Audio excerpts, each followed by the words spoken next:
Dans une campagne monopolisée par les relations Canada-États-Unis, le Bloc québécois a eu du mal à se tailler une place. Son chef, Yves-François Blanchet, a fini par concéder la victoire aux libéraux pour tenter de rassurer ses électeurs qui le désertaient. Aujourd'hui, le chef bloquiste tend la main au gouvernement libéral. Une collaboration ponctuelle, mais qui vient aussi avec un prix. Yves-François Blanchet, bonjour. Bien le bonjour. Chef du Bloc québécois, député dans Belleuil-Chambly, réélu. Félicitations. Oui. Pas tant en danger que ça, finalement. Non, quand même. Quand même, ça a très bien la rumeur circulait sur tous les chefs, ou à peu près. En tout cas, clairement, ce n'était pas le cas pour vous. Parlons de la campagne, justement. À quel moment est-ce que vous vous êtes rendu compte que le narratif de la campagne avait changé? Est-ce que ça a été tôt dans le processus? C'est venu du monde. C'est venu du monde à peu près à la mi-campagne, un peu avant le seul débat en français qu'on a eu, de triste mémoire, où on sentait, puis ça ne me dérangeait pas que ce soit ça, là. Notre travail, c'est aussi d'être à l'écoute du monde. Ouais. On sentait pas tant une peur de Trump qu'une peur que M. Poilievre ne devienne premier ministre. On entendait littéralement, si on est sûr que M. Poilievre ne gagne pas, on revient au Bloc.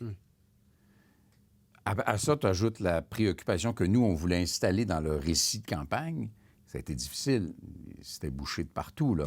Qu'il y a des différences majeures entre l'économie québécoise et l'économie ontarienne. Une espèce de sous-question du vote. Oui, c'est aluminium, pêcherie, forêt, aérospatiale, culture, J'avais travaillé fort pour instaurer ça. Et le fait que, autour de l'enjeu commercial et tarifaire, restera toujours le fait que le Québec est une nation différente, avec une langue différente, des enjeux différents en immigration, des valeurs différentes, notamment la laïcité, le rejet de l'exception religieuse pour la violence. Tout ça faisait qu'il fallait ramener ça dans le récit et dire notre travail comme souverainiste, c'est de libérer la table pour l'élection québécoise de l'année prochaine. Bon, vous avez, là évidemment, on se retrouve avec un gouvernement libéral minoritaire.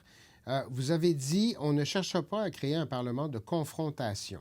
Ça va se traduire comment, ça, ne pas créer un Parlement de confrontation? J'ai utilisé le mot trêve.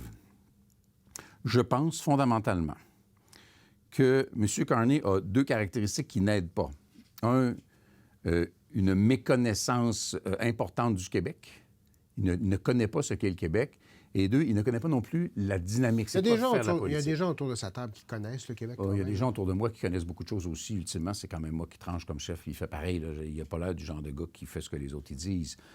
Ces caractéristiques-là font que je dis, OK, on a un apprentissage à faire, tout le monde. On peut se parler. Je suis ouvert à ça. Je veux, le plus sincèrement du monde, qu'on protège les emplois, qu'on protège le modèle économique caractéristique du Québec basé sur l'énergie propre et tout ce qui en a découlé autour des 60 dernières années, dont on a toutes les raisons du monde d'être fiers. Le chef du Parti québécois qui vous a vertement critiqué pour votre discours concernant M. Carney, concernant votre prédiction de sa victoire, votre volonté de travailler avec lui. Comment vous avez pris ces critiques-là de sa part? Je n'ai pas été enchanté du moment parce que j'avais des amis proches qui étaient encore en train de digérer une douloureuse défaite. Et ça s'arrête là. L'engagement que j'ai toujours soutenu à l'endroit du Parti québécois, il n'a pas changé. J'invite tous les militants du Bloc québécois à travailler à l'élection de leur candidat du Parti québécois. Mais la critique le lendemain de la victoire des libéraux... C'est ce bout-là me plaît moins. J'invite tous les députés du Bloc québécois à soutenir leur candidat. Je soutiendrai un grand nombre de candidats du Parti québécois et la prérogative en matière d'accès à la souveraineté appartient au chef du Parti québécois. C'est ce que je disais avant, c'est ce que je dis maintenant, c'est ce que je vais continuer à dire, malgré un moment clair d'inconfort. Je rappellerai à tout le monde, parce que ça a été peu dit, que si on n'avait pas adopté une stratégie qui était fondée sur l'écoute de ce que les gens nous disaient et une modification du narratif à un certain moment, on serait quoi? 7, 8, 12 députés du Bloc québécois? Les libéraux seraient majoritaires parce que pour une troisième fois, nous avons empêché une majorité du Parti libéral qu'il ne justifiait pas parce qu'on ignore beaucoup de choses de ce monsieur-là. Je pense qu'on a réalisé quelque chose de très significatif, y compris pour notre mandat tel que les gens nous le confient et pour le Parti québécois qui va souhaiter notre aide en 2026. Donc, entre-temps, vous allez travailler dans un Parlement minoritaire, vous l'avez souligné, avec un gouvernement qui va être à la recherche d'appui. Vous faites partie de ceux qui pourraient l'appuyer. Il coûte quoi, votre appui? Qui vient avec quoi, votre appui? Je l'ai dit dans ce que j'ai appelé la trêve, c'est-à-dire un respect et une considération pour la spécificité économique du Québec et un respect, une pause sur ce qui est agressant pour l'identité québécoise, c'est-à-dire la contestation de la loi 96, la contestation de la loi 21 sur la laïcité, des politiques migratoires qui rendent le Québec absolument incapable de gérer correctement, de façon réussie, le volume d'immigration temporaire qu'il y a sur le territoire.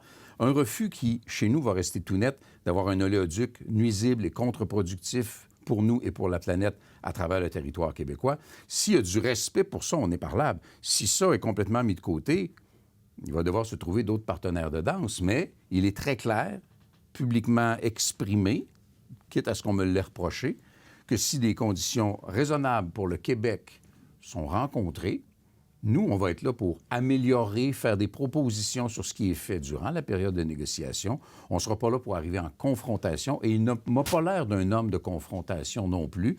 Donc, en genre raisonnable et rationnel, on pourrait peut-être s'entendre. À un moment donné, durant la soirée électorale, on avait l'impression que vous auriez la balance du pouvoir, littéralement, que vous seriez le seul joueur avec qui ce serait possible de négocier. Ce n'est plus le cas.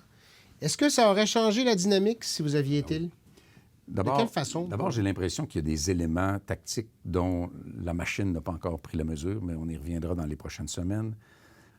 Cela dit, balance du pouvoir ou pas, le nombre de sièges des uns et des autres fait que c'est un Parlement qui est extrêmement fragile et c'est la bonne foi des acteurs qui va le faire durer, j'espère, jusqu'après la négociation et l'élection de Québec.